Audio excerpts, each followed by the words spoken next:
there are jobs already looking for social workers to take up those roles. So that's one good thing. Another good thing is about sponsorship. The truth is, there are so many things I need to talk about.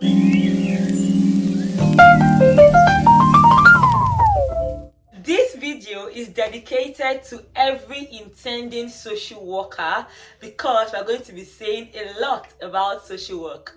In my last video, I vlogged about my visit to Bradford, and I'm so grateful for the level of engagement you guys choked me with. But today we are going to the classroom. The reason we are going to the classroom is because when I unveiled my school and course, I had a lot of comments saying, how can I become a social worker too? How did you transition from law to social work so effortlessly? How did you, like so many how did yous. Today, I'm going to be answering every question to the best of my abilities. This video is going to contain the entry requirements for social work. So, what do you need to have to become a social worker? It's also going to contain the truth about social work. You know me, this is going to be no fluff. I'm not even going to sugarcoat anything. I'm just going to give it to you as it is hot. If you're watching me for the first time, my name is Ada. I'm also known as the Legal Pepe. In this channel, we talk about relocation to the UK, social work, as well as enjoyment. Do well to hit the like button, the subscribe button, and the bell notification so you would know when next I release a new video.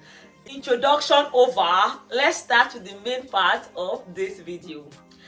I am a year 1 master's student studying social work at the University of Lincoln. In case you missed my video of me unveiling my course and school, which I will leave in the description box. A lot of things I will be talking about will be based on my experience as a student and my experience even before becoming a student. And the first rule if you want to apply to study social work in the UK is apply early. Like, I cannot overemphasize this enough. I don't know if I can drum it in everyone's ears. Apply early because of a lot of reasons. Number one, social work is high in demand. And the truth is, you are not the only one applying to study social work. Other people are. And there is a slot. What that means is, for each school, they have a required number of people they want into the course. And if you don't apply early, the slot will be filled up and you'll be stranded. So it's as simple as that. Apply early. Number 2, apply to as many schools as possible. I cannot overstress this enough. I was telling you in my video about unveiling my course and school that when I was applying for my LLM, I did not get any rejection. But for social work, I got only 2 universities that accepted me, which is the University of Lincoln, where I am, and Northumbria University. That's to tell you how hard it is. And I'm not saying it's hard because that was my experience. That is the experience of a lot of people. This may not be something you would like to hear, but some schools would not give you admission into masters to study social work because you are an international student. Yes, I said so. I got some rejections, and the reason, like, some schools will not give you a reason for rejection, they will just reject you. But I got some rejections and it was clearly stated. Clearly. But you know how they know how to sugarcoat these things. They will not say because you're a Nigerian or because... One of the emails I got, the school said because I'm an international student, I would have visa restrictions, so I would not be able to be in the course. Like, even as I'm saying it right now, it makes no sense because this is not a work visa, this is a student visa. But that's it, and they rejected me on that basis. And I'm not the only one with that experience. So some schools would not accept you just because you're an international student. That's the simple truth. However, there are still a lot of schools that will accept you. So it's your goal to focus on those schools and apply there. Hopefully I'll do a video of the schools to apply to for masters in social work. But let's go back. Now, apply to as many schools as possible. Next, the application requirements itself. The application in some schools is direct, that you just go on their website and apply. But for some schools, you'd have to use UCAS. For a lot of schools in the UK, you don't need to pay an application fee, so there is no reason why you should not apply to as many schools as you can. But for some schools, you would need to use UCAS to apply to them. And in those schools, of course, you would have to pay a certain fee to UCAS. For those considering University of Lincoln, the application is direct, as I applied myself and I got in. You can also use the services of an agent, and it's almost the same process. Now, let's talk about your first degree. I think in some countries like the US or Canada, to do masters in social work, you need a first degree in that field. But in the UK, I can tell you that you don't exactly need a first degree in social work or even in the healthcare industry.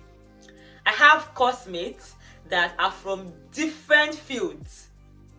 At least I'm a perfect example. I'm from the legal field and I'm here doing social work. So if anyone has told you you need to study social work in your undergraduate days to become a social worker in the UK, that's a lie.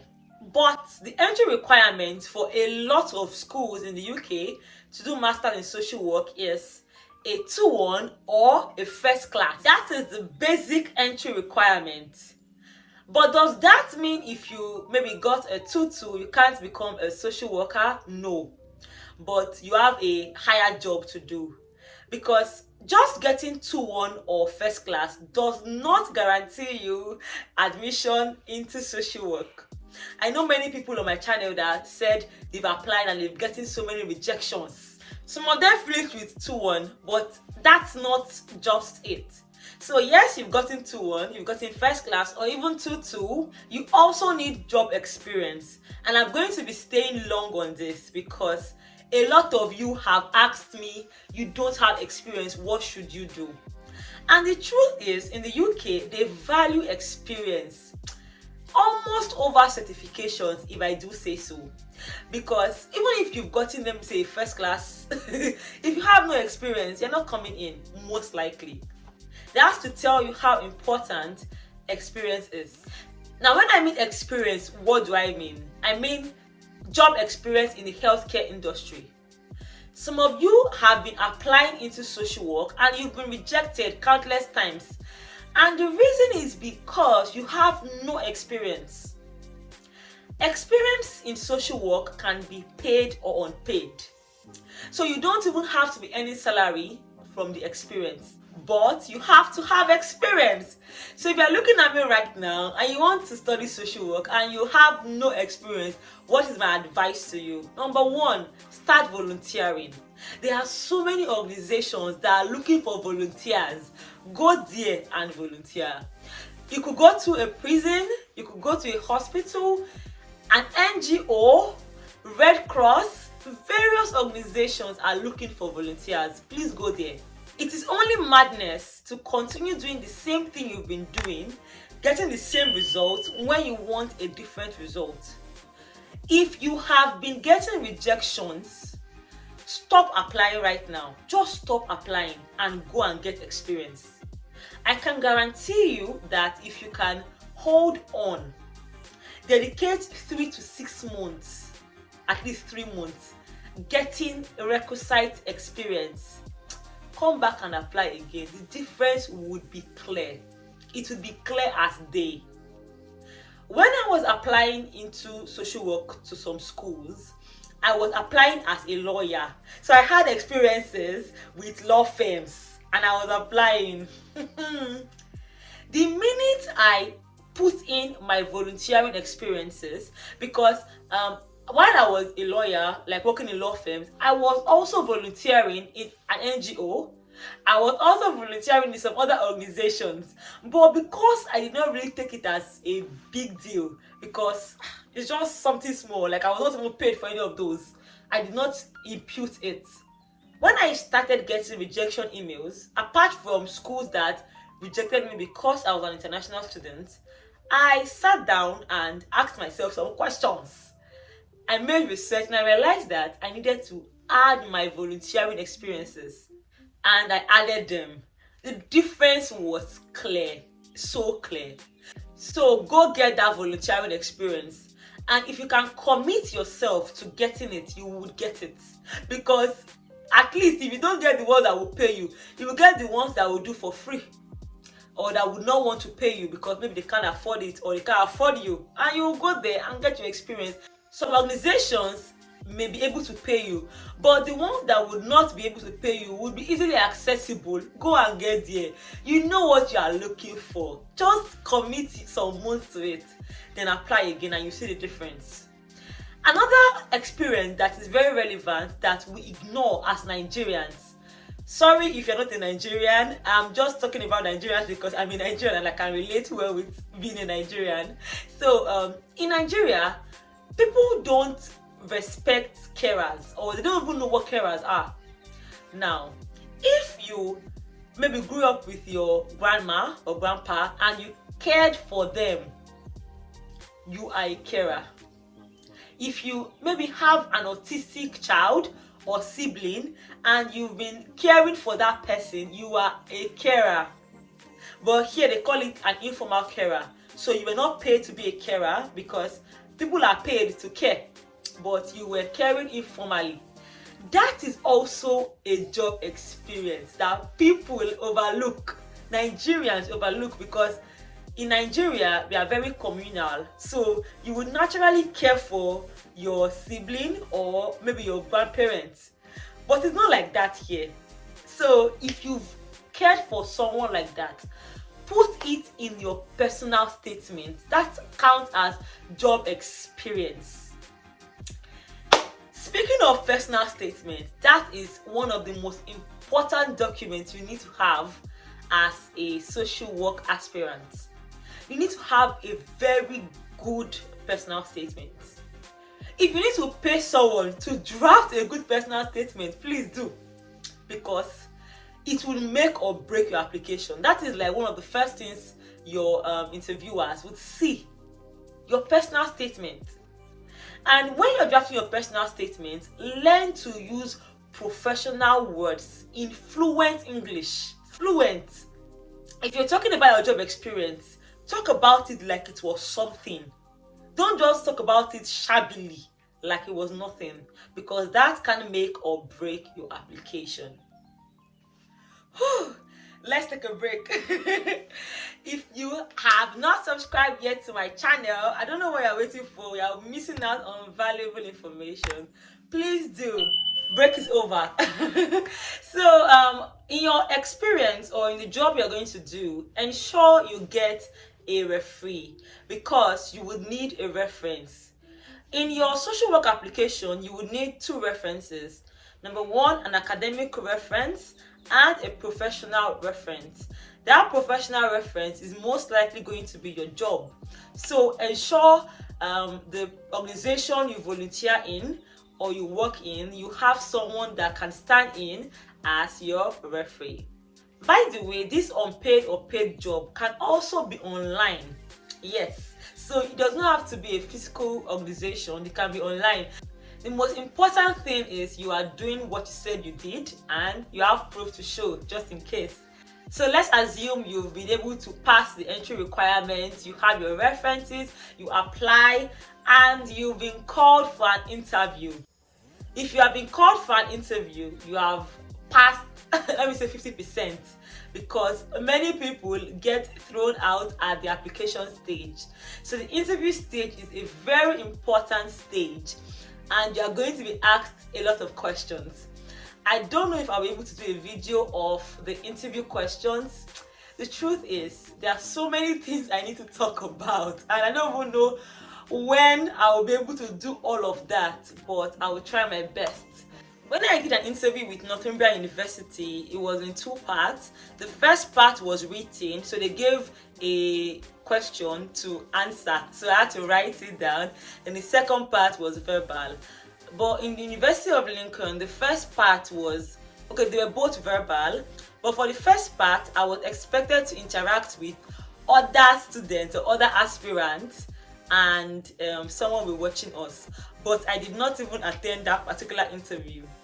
I think when I went to the site, no one was there, so I just left it. But the second interview, which to me was the main interview, was verbal. I would advise you not to be scared about the interview. Yes, they would drill you, but the atmosphere is usually going to be so calm and relaxing. Now, I gained the admission, but it was conditional upon an English test, which brings me to English test. I did not know that I needed an English test for social work because in my previous applications into law, I did not need an English test. Let me just advise you, if you want to do social work, you should not belong in that WhatsApp group of people that keep saying they don't want to write IELTS. You will not escape it. You most likely would never escape an English test for social work. And IELTS is the most internationally accepted English test. I was preparing to write my IELTS before I realized that in the University of Lincoln, they accepted Duolingo. Like, that was the first time I was hearing about Duolingo English test. I used to think it was an app because I use Duolingo app. I'm a huge fan of Duolingo app, but I didn't know they did English tests. But when I made my research, I realized for Duolingo, it is, I would say, easier and less expensive. So I did Duolingo instead of IELTS. I don't know if I will do a video on Duolingo. God, too many videos to do. I hope I'll be able to do a video on Duolingo. but if not, I can't do all the videos I need to do. So we move.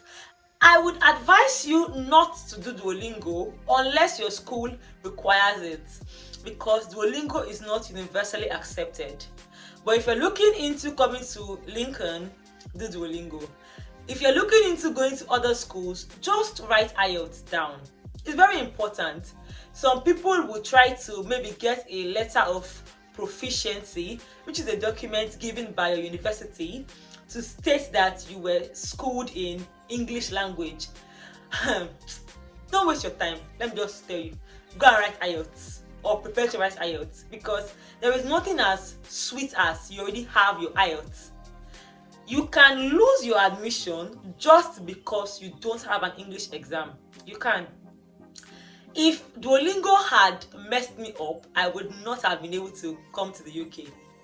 So I would advise you to write your IELTS early enough. So once you're applying into schools, you're applying with your certificate and you just get an unconditional offer of admission, which is very fast, and you just move on.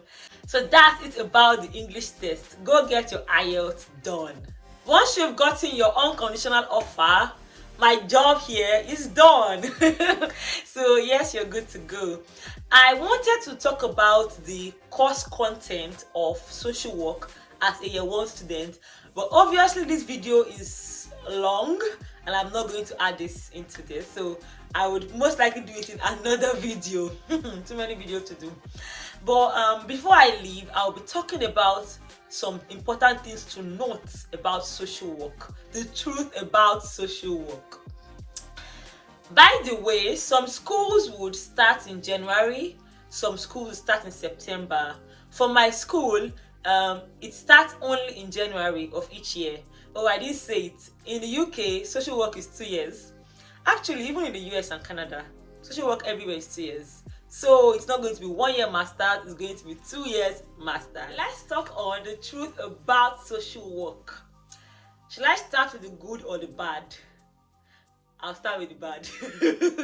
So the bad thing about social work or studying social work, it is a very stressful course. Very. And this is coming from me who loves books. I love reading. I love education a lot. But it is a very intensive and stressful course. When I first came in, I think I was doing just 3 courses. And I was like, 3 courses, that's amazing. When I came in, those 3 courses, it's like 15 or 20. And I remember when I was in Nigeria, some people used to say studying in the UK is easy. If you've scaled through in Nigeria, you can scale through in the UK. I disagree. Yes, if you've scaled through in Nigeria, you can scale through in the UK because in the UK, your lecturers are not looking out to fail you. But it's not easy, or it's not as easy as they make it seem. It is a lot of intensive work, a lot. And social work is a lot. You have to be in class for long hours, morning till evening. You'd have exams, coursework. See, it's a lot. It's a lot. I can't sugarcoat, it's a lot. And as a student, it's a lot.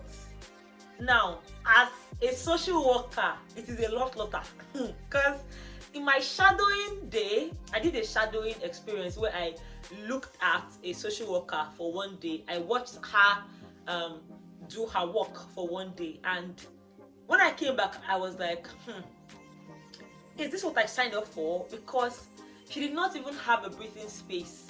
She was working constantly. So it is a lot. But it's something you can do once you put in your mind in doing it. That's why it's very important to study social work, because you are passionate about the cause, or you're passionate about helping the plight of vulnerable people, because it is passion that will sustain you. When you would have a very rigorous day, it is passion that will sustain you. The second bad thing about social work is the funding, the financial aspect. I'll be addressing international students because that's where I am, and it is, hey, in my video on unveiling my course in school, I told you my school fees is, my tuition fee rather, is a total of about £30,000 for the 2 years. So each year I would pay £14,900, making it like 29,800, which is £30,000, and that is a lot. In some schools it is lesser, in some schools it is greater.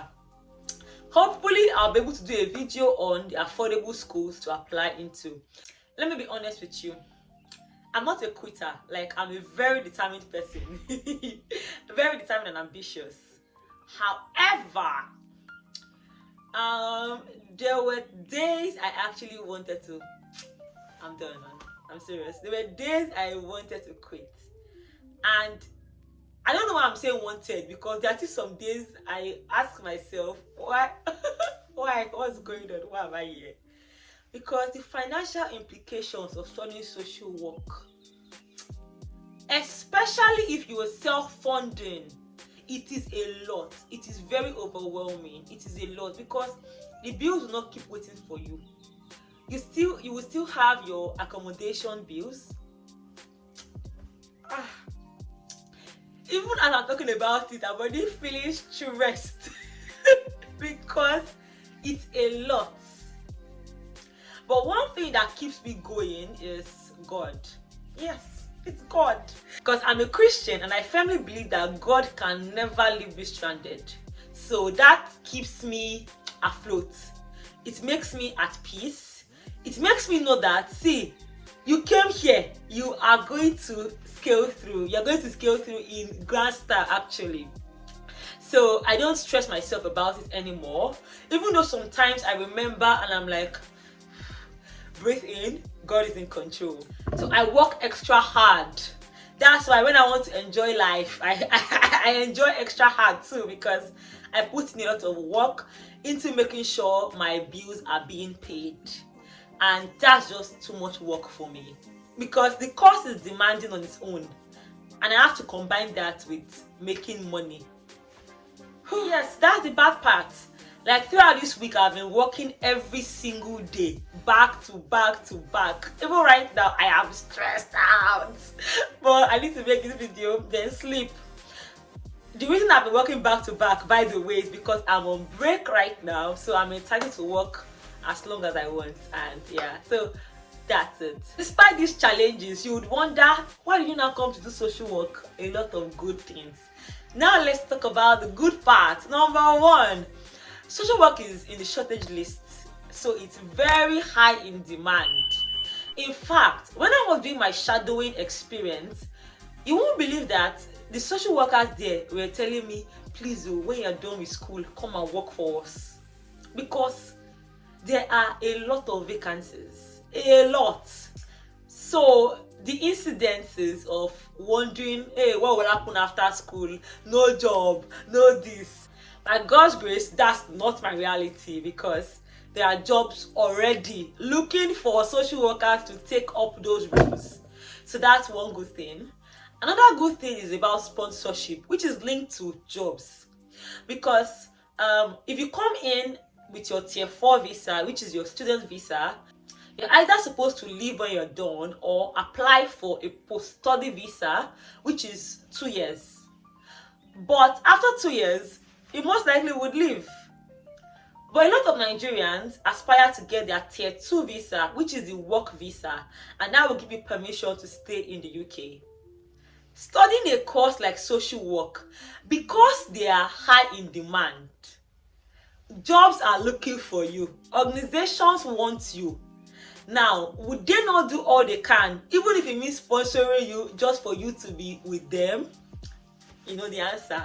So that's a very good thing about being a social worker. Finally, I'll talk about financially, although this part can be debated on. I think social workers are paid well. However, when you compare it to the level of jobs they do and the stress emotionally, mentally, physically, you may now argue whether or not the financial aspect is rewarding. But I think they are paid well, but not as commensurate as the work they put in. So that's it about social work. I hope you've learned a lot, because if you've stayed to the end of this video, you've definitely learned a lot. Do well to share this video to intending social work students. So if you know anyone that wants to study social work, refer them to my channel. And if you want to study social work, publicize my channel. Let me know what you thought about this video. I want to see your comments in the comment section. Do well to subscribe, like, hit the bell notification. If you want to reach out to me, I'll be dropping my handle and my email address in the description box. On Instagram, I'm known as The Legal Pepper. So you can send me a message and I'll respond to you as soon as I can. Thank you so much for watching to the end, and I'm going to see you guys very soon. Bye guys!